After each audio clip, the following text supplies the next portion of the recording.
So, last time we got rid of all of the poison gas in this part of the lab. And when we went back to tell Lukas, he was gone. He was looking for more poison gas. Yeah, he loves it. Yeah, he was actually just joking the whole time when he told us that he needed to get rid of it. Yeah, it's lunch and dinner to him in one.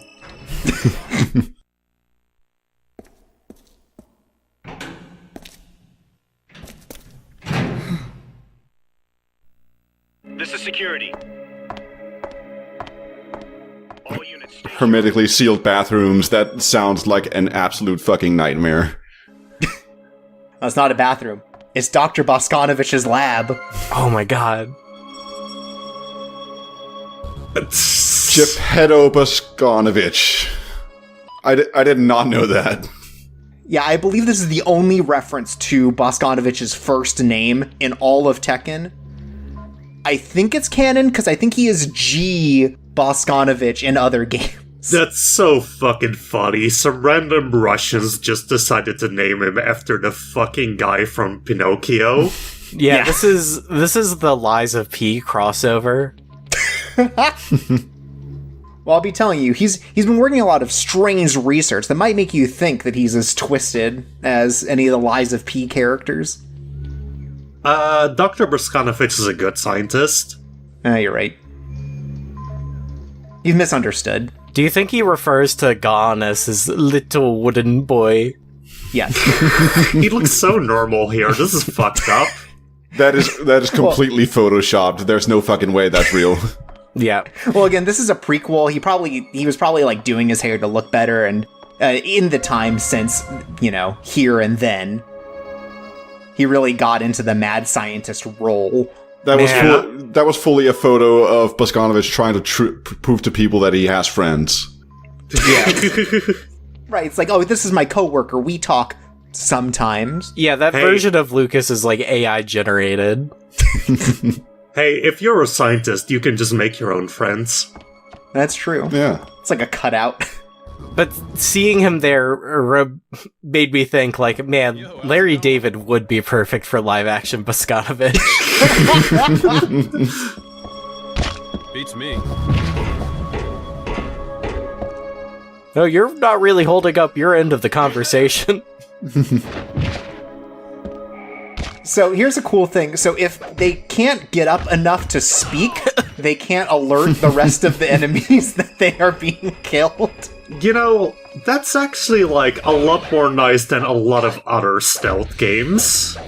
Yeah, no, it's definitely interesting in that, like, if you are in the middle of doing an attack, they can't just yell for help. And it does provide options for, like, if you don't get the perfect stealth kill, you can still do something about it. Mm-hmm. Not that it's too bad here, the reinforcements are really limited. And the only real trouble they end up having is the guys with the riot shields, just because they can block attacks, but, what's a riot shield to a katana? It's not like they're Tekken Force. Right. Look, you can only have so many people trained in Tekken Force here.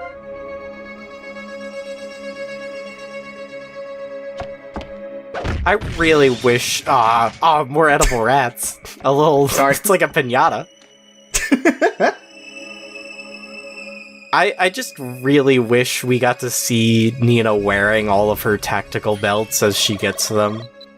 That would be fun. I mean, like, she does change outfits and stuff, and I feel like PS2, we could be generating the exact number of belts. I mean, at a certain point, it would just make up, like, a full, like, shin-length skirt, basically, from belts. She would be like Lulu from Final Fantasy X. Oh, that would be cool, though. Yeah, you're selling me more.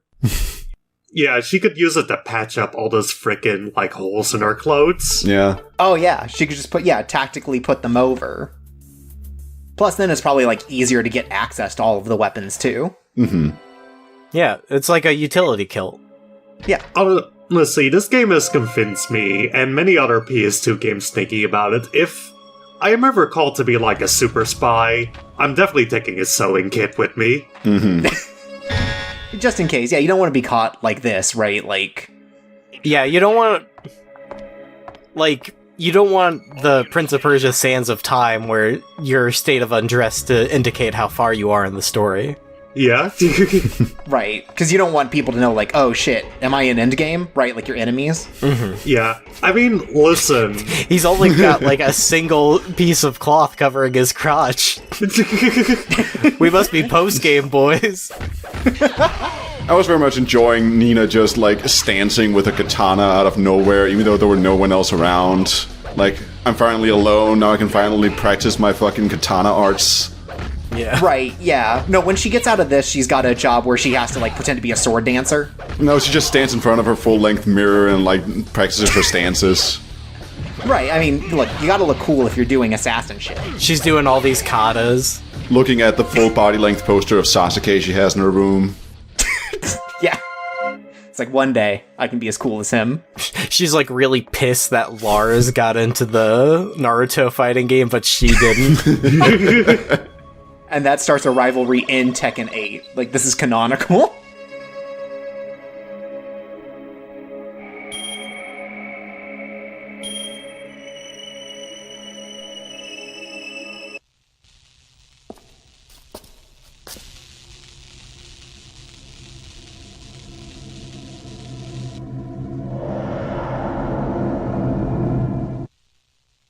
So this is where you use the Stinger missile, right? Yeah. This is also where we get the hallway fingerprints. I imagine, like, when Nina sees this hallway, she's like, wait, did I come through here before? Did I do this? And it's like, oh, every bone in their body was broken? That couldn't have been me. I very tactically break very specific bones. I break the arm or the skull? And usually twice. Yes. Yeah, sometimes the torso, if I'm really feeling, you know, special. This one could be one of hers. Unsure. Yeah. Yeah, a neck snap? Classic. That's classic Nina. Not sure about this one. Yeah, he looks a little twisted. And we couldn't have bent the katana like that. Yeah, That's the first time I've noticed this. What happened there? Fucking cool-ass sword. It's like so cool you can't pull it out of the sheath. It was just made in the sheath. No. I think before the fight, he fell on it backwards and he bent it. He really wanted to turn this katana into one of those, like, flambear swords that are, like, super wavy. Yeah. Okay, you know, like, how katanas can, like, split bullets? Yeah. This time it happened the other way around. Oh my god. A bullet strong enough to bend a katana? Yeah?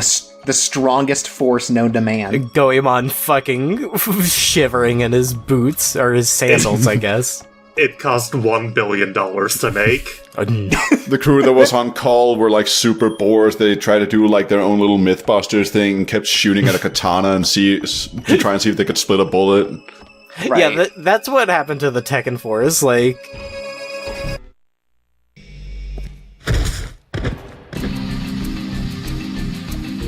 Well now, you sure like to play rough, don't you? I will admit, I never expected to run into a monster like that down here. Now where is it? Fork it over now! I said now! Don't you want an easy death? It isn't here!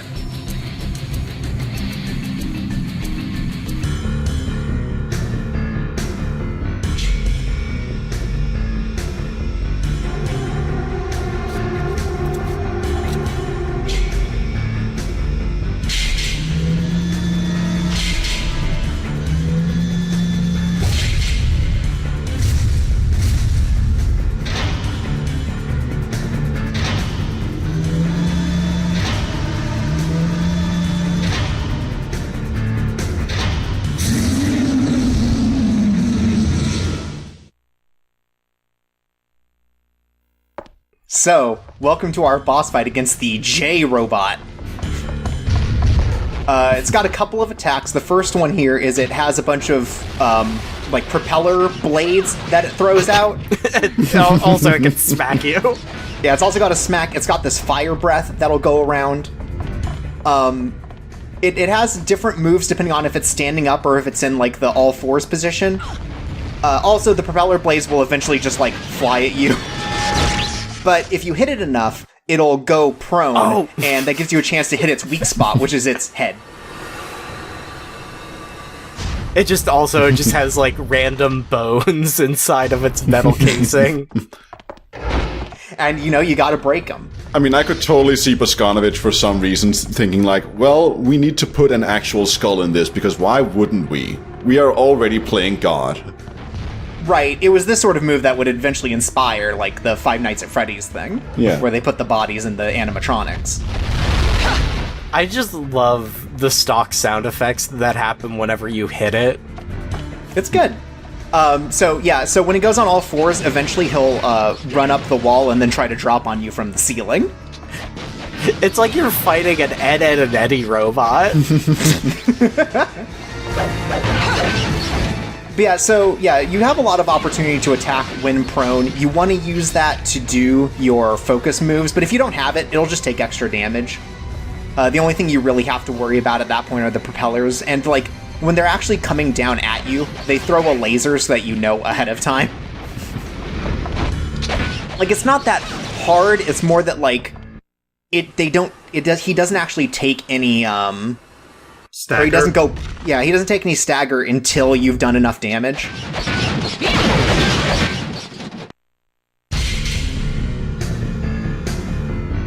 Nina, over here.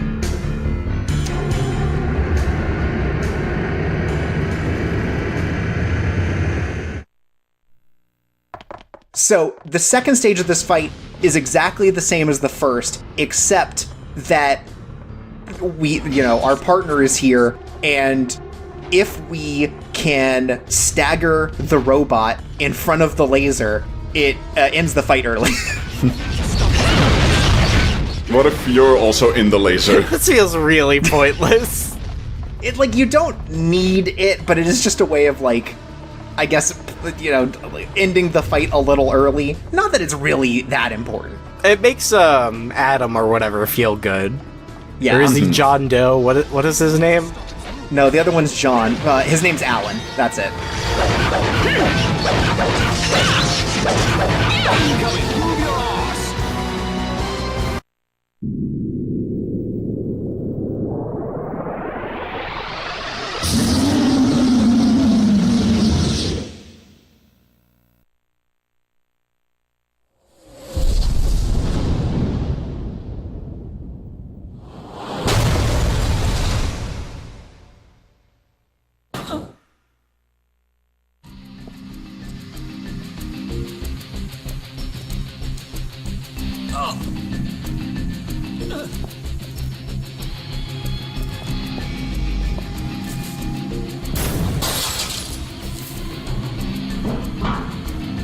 Let's go.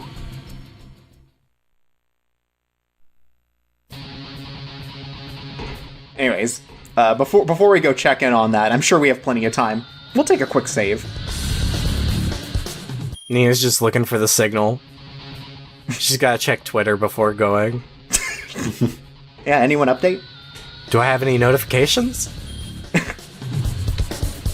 Oh, it's just Anna trolling me again. Oh my god. Nina will post a selfie, and then Anna will post the same selfie, getting more likes.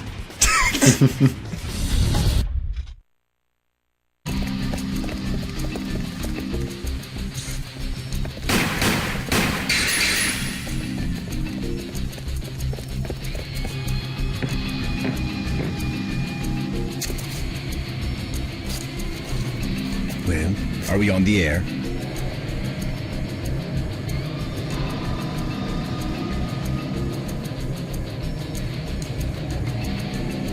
Do it!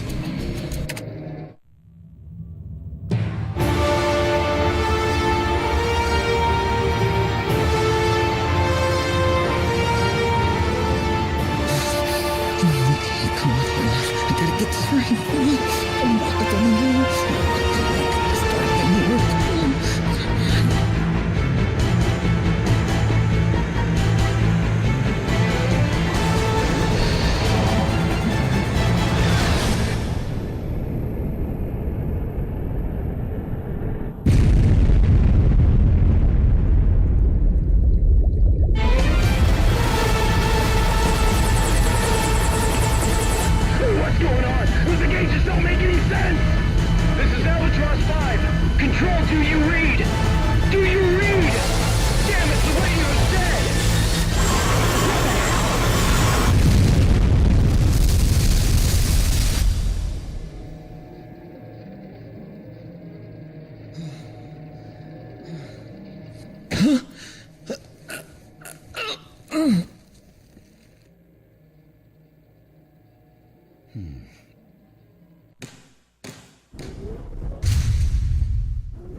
be your priority instead.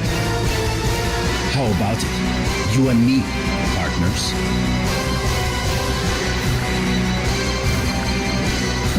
Suit yourself.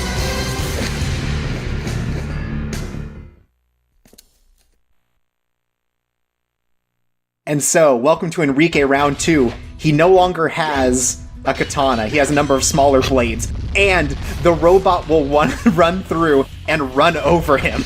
Oh my god, Cool. it's a stage hazard. Yeah, so right now the robot is a stage hazard. And I believe it randomly, or maybe it specifically aims for you, but it will run in one direction after it hits a wall. And as long as Enrique is busy in another animation or is knocked over, he'll get hit. But you can also get hit by the robot, so you have to make sure that you're not, like, in the way trying to stun him while the robot runs at him. Yeah, that very much looks like it is specifically going for him. Yeah, I can't remember if it's him or if it's you, but I think just given the way that I play this game, it's always one of us because we're in the same location.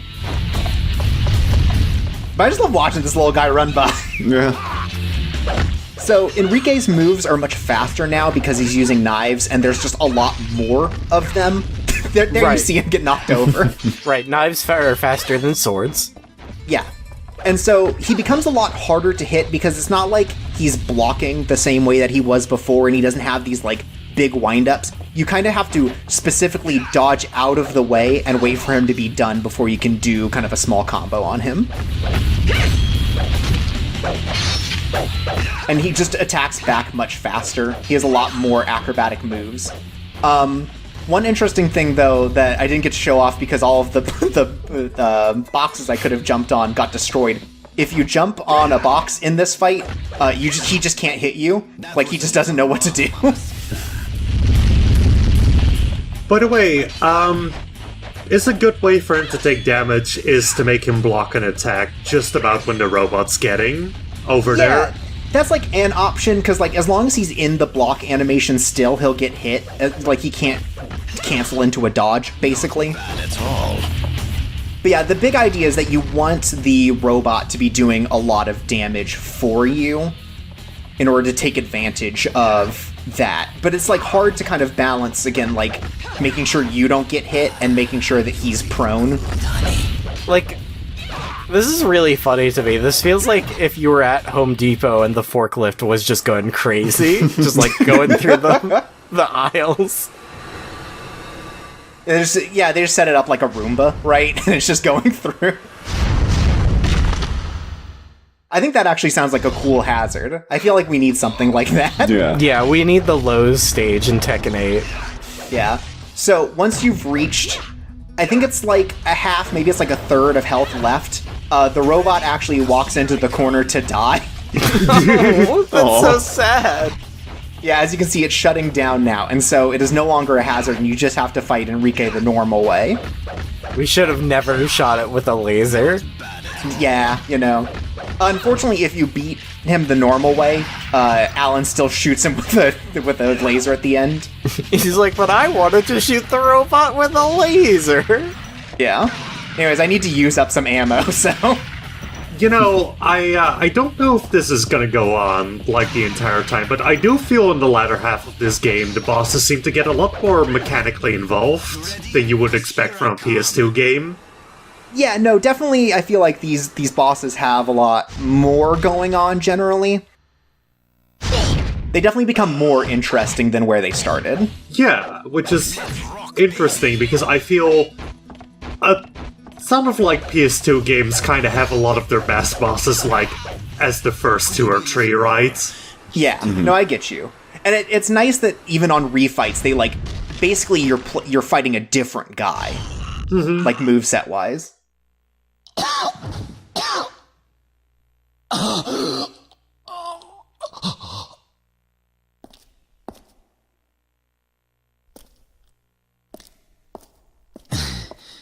Not a bad view.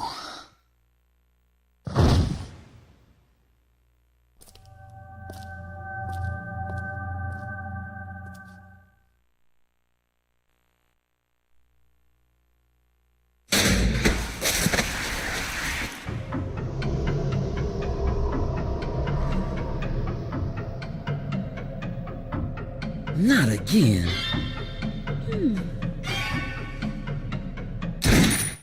Ah, No. He shot the camera. Now we'll never be friends with Lucas.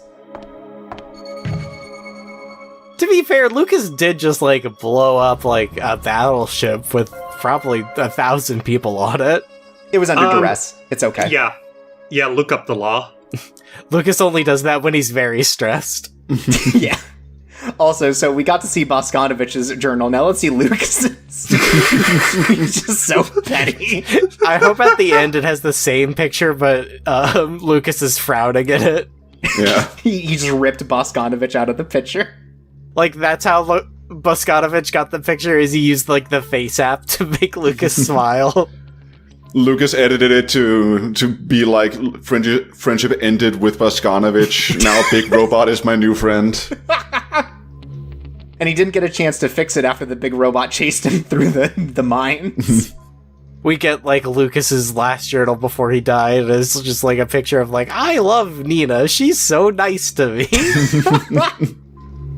Yeah, he's pasted our face over Boskanovich's body. In his wallet, he's prepared a little lap of paper with a "Do you like me?" check off, yes, no, maybe. Tragically, he'll never see it. And that we wrote no.